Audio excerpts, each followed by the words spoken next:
Analyse பண்ணுறதே இல்லை. படிக்கிறது அப்படிங்கிறது வெறுமனே படிக்கிறது மட்டும் கிடையாது.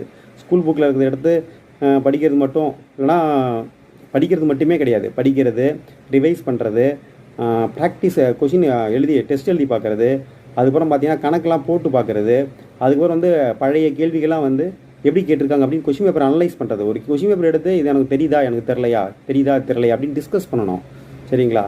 இது எல்லாத்தையும் உள்ளடக்கியது தான் படிக்கிறது. படிக்கிறதுனா வெறுமனே படிச்சுக்கிட்டே இருக்கிறது கிடையாது. நிறைய பேர் என்ன பண்ணுறது, கணக்குக்கு அதிக முக்கியத்துவம் கொடுக்குறதே கிடையாது. சரிங்களா? போட்டு பார்க்குறதே கிடையாது. நிறையா மனப்பாடம் பண்ணுறது. ஏன்னா எனக்கு கணக்கு வராது. ப்ராக்டிஸ் பண்ணலாம் கணக்கு எப்படி வரும்?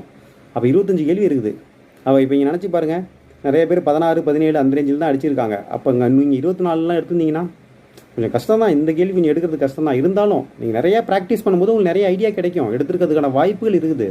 அப்போ நீங்கள் அந்த ஏரியாவை நல்லா ஃபோக்கஸ் பண்ணி நல்லா அதோடைய பேசிக்ஸ்லாம் ஸ்ட்ராங்காக, அது கான்செப்ட்லாம் ஸ்ட்ராங்காக இருந்தீங்கன்னா என்ன பண்ணியிருப்பீங்க,